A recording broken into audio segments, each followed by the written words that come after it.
Assalamualaikum warahmatullahi wabarakatuh. Buat dulur-dulur dimanapun berada, jangan lupa subscribe, like, comment, and share ke seluruh sosial media kalian.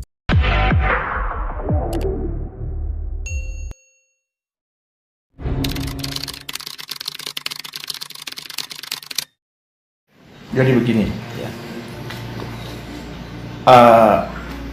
Asal muasal dari Yayasan Seti Hati Ternate ini berangkat dari pemikiran para sesepuh PSHT, diantaranya almarhum Mas Tarmaji, Mas Imam, ya, Mas Imam, Mas Sugeng, ya, Wiono.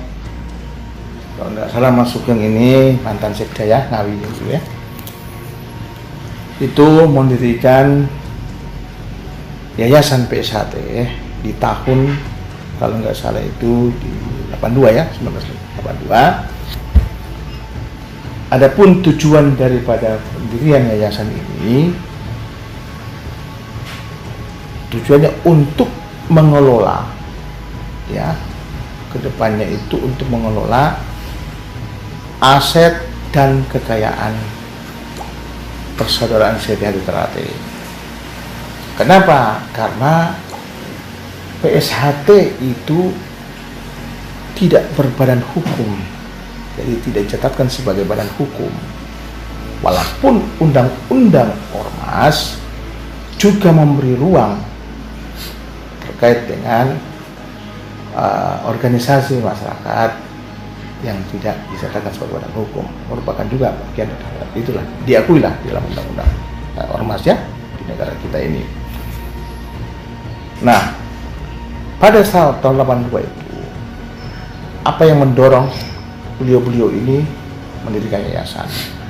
Karena guna untuk mendapatkan dengan cara membeli tanah, ya, tanah hak pokok Nambangan Kidul, ya, itu dari, ya, mungkin salah satu juga ada Mas Bagio TA juga, itu barangkali juga bagian daripada yang ikut terlibat di dalam proses itu, ya.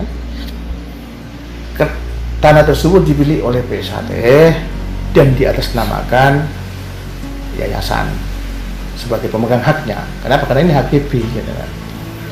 Kenapa diatasnamakan yayasan? Kenapa tidak bukan atas nama langsung Ternate PSHT? Karena PSHT tidak berbadan hukum. Itu. Nah, selanjutnya proses ini berjalan sampai dengan berjalan baik, terus sampai dengan jalan dan berkembang sampai dengan beliau pada tahun 2015 beliau meninggal, kan? Tidak ada masalah sebelum itu, ya, semua berjalan lancar. Berdasarkan akte tahun 2014, Mas Hariwur ini sebagai ketua, seingat saya, kira-kira begitu, akte nomor 87 yang dibuat di hadapan notaris Mas Ali Pauji, ya. Di situ tercatat sebagai ketuanya adalah Mas Hariwur yang sekarang duduk sebagai wakil bupati dan seterusnya kepengurusannya. Di dalam undang-undang yayasan, jabatan pengurus itu 5 tahun, ya, 5 tahun itu diatur di dalam ketentuan pasal-pasal di undang-undang yayasan, ya. Nah, sekalipun ada undang-undang, yayasan itu punya anggaran dasar juga, jadi punya hukum yang mengatur ke dalamnya juga, ya. Ada anggaran dasar, khususnya ketentuan untuk pengangkatan pengurus yayasan itu diatur tersendiri juga di dalam anggaran dasar, ya. Dan ketentuan tersebut belum dirubah oleh anggaran dasar yang saat ini, masih tetap berlaku sampai 2016 itu masih berlaku itu. Ya, karena kita tahunya perubahan terakhir, saya tahunya perubahan terakhir itu 2016 karena meninggalnya Mas Maji. Meninggal Mas Maji selaku ketua pembina saat itu. Ya. Oleh karena ketua pembina meninggal, maka perlu ada reposisi kedudukan pembina, kan harus ada ketua. Kan amanatnya begitu. Harus ada ketua. Posisi Pak Tarmaji selaku ketua pembina digantikan diisi oleh Mas Yono. Ya, Mas Yono juga inilah sesepuh lah juga kan, sesepuh kami juga. Nah, di situ. Jadi kalau amanat saja undang-undang itu masa jabatan 5 tahun, tentu kalau terhitung dari 2015, berarti masa jabatannya harusnya sampai 2019 kan, kalau 2014. Kan? Sebab di perubahan itu tanggal 2000 di perubahan tahun 2016 tetap mengacu pengesahan yang sebelumnya 2015. Jadi hanya memperbarui saja kedudukan pembina. Nah, pada 2017 pasca Parlu 2016 PSAT, terjadilah perubahan kepengurusan yang dilakukan oleh pembina, di mana pembina saat itu juga termasuk Mas Isbiantoro selaku ketua Dewan Pusat. Sekarang ini juga pembina juga yayasan di PSAT. Itu sempat terjadi merasa tidak dilibatkan dan sebagainya dalam hal itu kan, walaupun memang ada bersurat dan sebagainya, tapi kan maksud dan tujuannya menurut beliau kan tidak paham juga apa tujuan itu kan. Ini yang kami dapatkan informasi itu. Nah, terlepas dari itu semua, yang jelas secara fakta ada perubahan yang kami ketahui, ada perubahan pengurus yayasan ya di tahun 2017. Itu yang tidak lazim menurut hemat saya. Pergantian ini tidak lazim. Yang biasanya pergantian itu dilakukan rapat melalui proses rapat ya secara terbuka di PSAT, dilakukan di Madiun, ini dilakukan di Bantul. Kita tidak tahu di mana, pokoknya di wilayah hukum Bantul. Tahu-tahu muncul di situ kepengurusan yang lama ini hilang semua. Dari Mas Haru sampai ke bawah itu hilang semua. Jadi orang-orang yang tahu. Kami sampai saat ini belum tahu pemikiran daripada Mas Yono selaku pembina. Saya belum tahu. Sehingga akibat dari pergantian peristiwa hukum tersebut menimbulkan perkara-perkara ya, gugatan dari Mas Is menggugat karena haknya dia selaku pembina.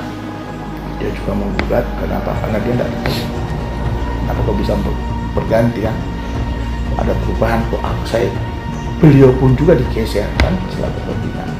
Padahal ini orang-orang yang tahu sejarah yayasan, yang sudah bekerja membesarkan yayasan, yang digeser semua diisi oleh orang-orang yang, mohon maaf dalam tanda kutip, banyak yang mengatakan bahwa orang-orang yang tidak pernah terlibat dalam kepengurusan banyak itu ya. Seperti Mas Lanja kan tidak pernah muncul kan, panjenengan tahu sendiri kan mungkin baru tahu juga kan Mas Lanja di PSAT gitu. Tapi terlepas dari itu memang dia fakta beliau itu sebagai warga PSAT kan.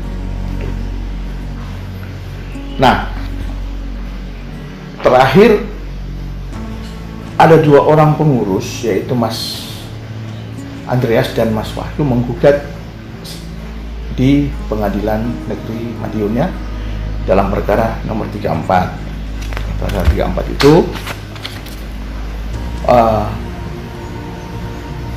mereka berdua menggugat menuntut hak-haknya dia yang diberhentikan secara tidak senonoh lah ya, gitu ya. Gugat, dan hasil putusannya di tingkat pertama diputus gugatan di NO ya. Mungkin kita sama-sama kan menyimak pada saat itu, melihat sama-sama NO atas putusan tersebut kami banding dan di PT diputus bahwa gugatan ditolak ya, ditolak. Jadi Pengadilan Tinggi mengambil alih pertimbangan untuk menolak ya. Di dalam pertimbangan hukum Pengadilan Tinggi di dalam putusan tersebut dalam perkara Akuo itu mempertimbangkan pasal 28 Undang-Undang Yayasan ya. Pasal 28 terkait mengatur terkait kewenangan pembina. Ya, kewenangan pembina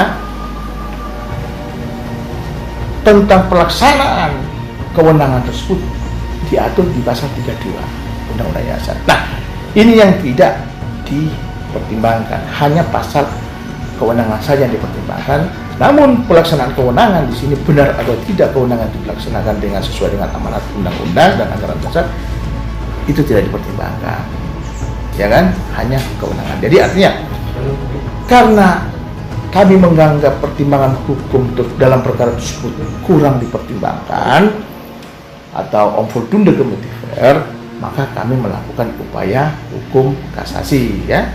Kita melakukan upaya hukum kasasi yang sekarang berproses sampai saat ini belum ada ya kan, belum ada putusannya.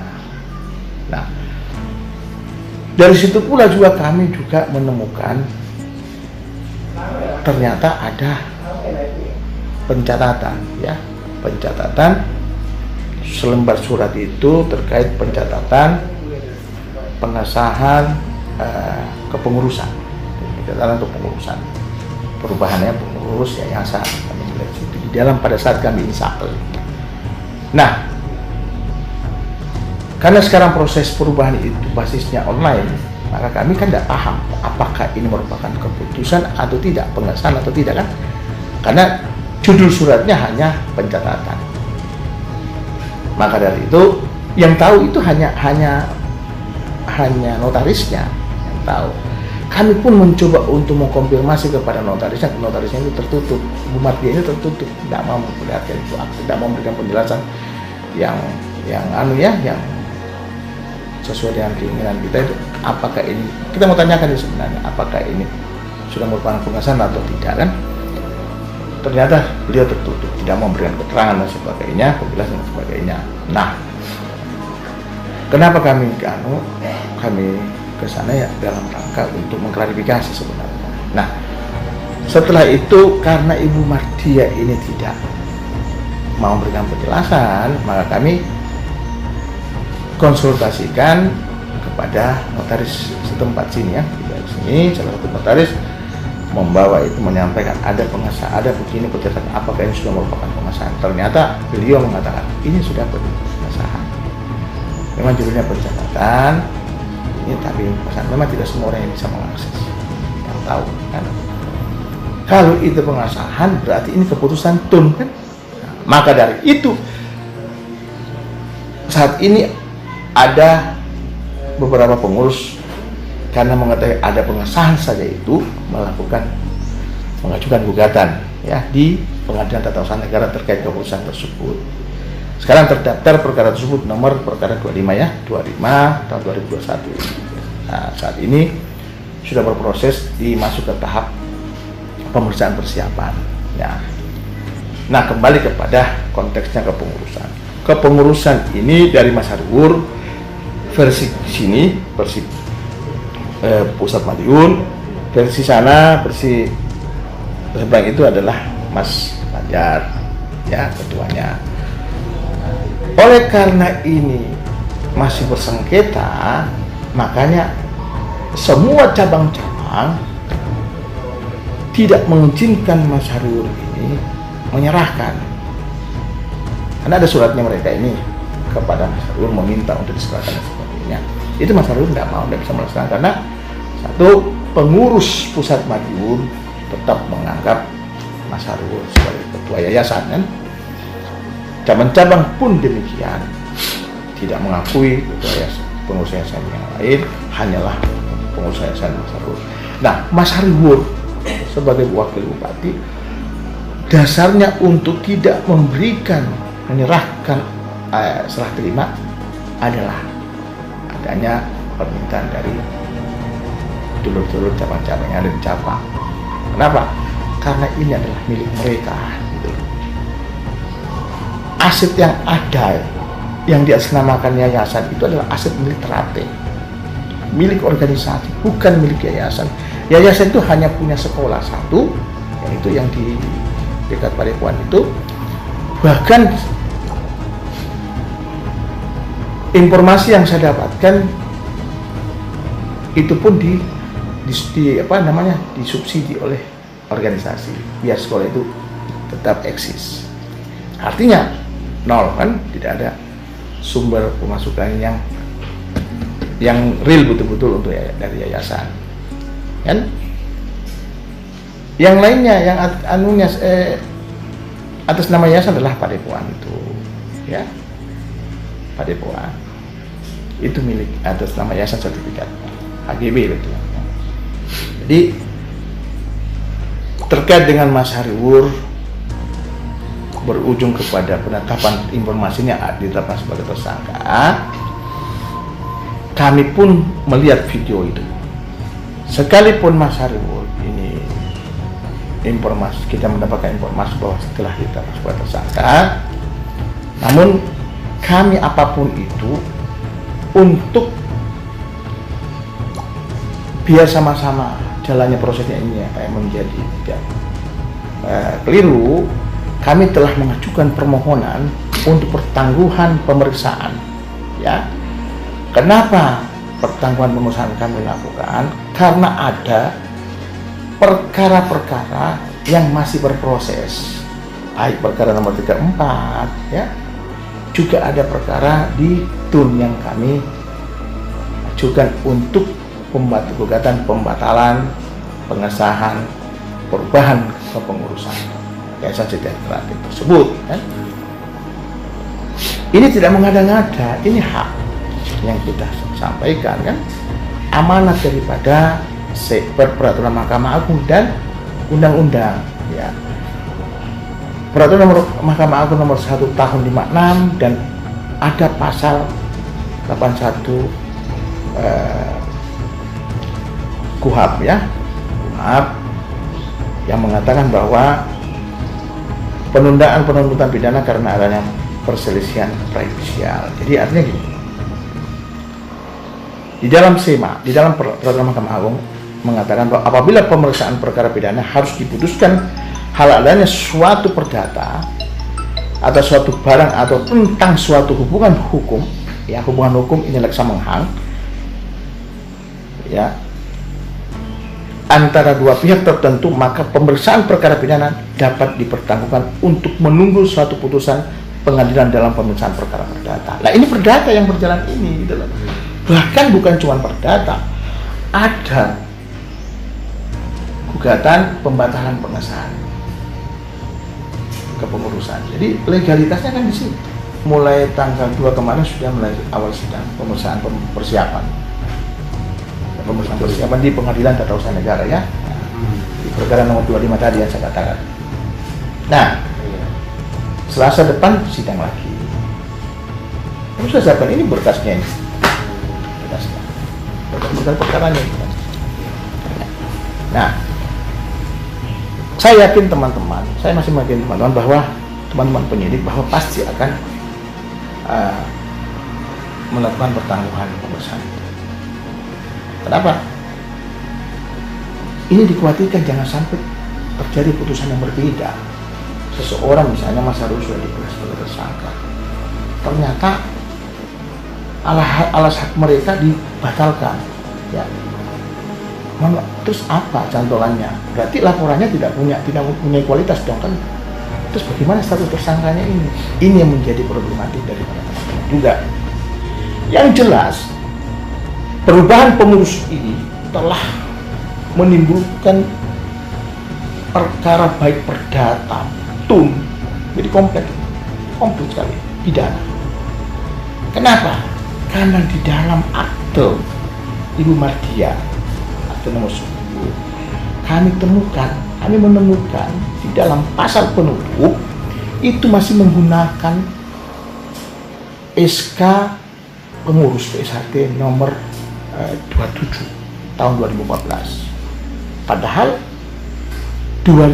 SK nomor 27 2014 ini itu kan isinya lain. Ketua pembina Mas Tarmaji, ketua pengurus yayasan adalah Mas Hariwur.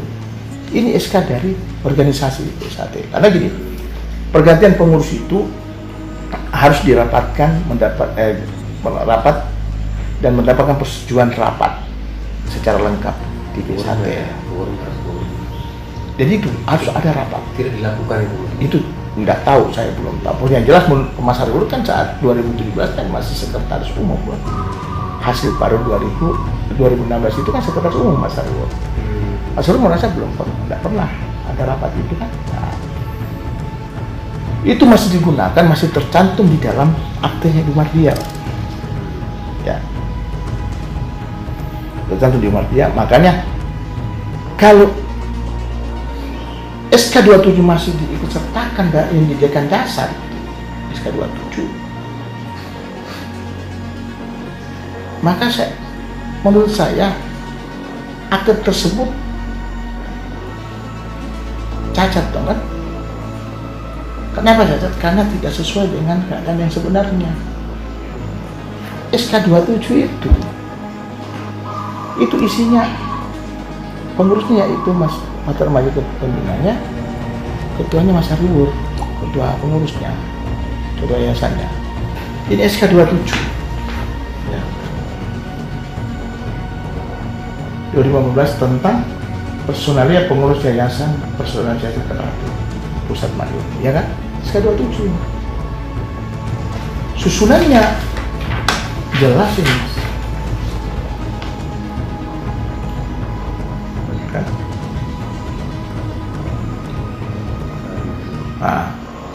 Nah, di dalam aktenya Ibu Mardiah di dalam perubahannya ini disertakan menyampingkan pasal-pasal perubahan yang mengatur dalam perubahan lainnya, terus sesuai dengan keputusan ini.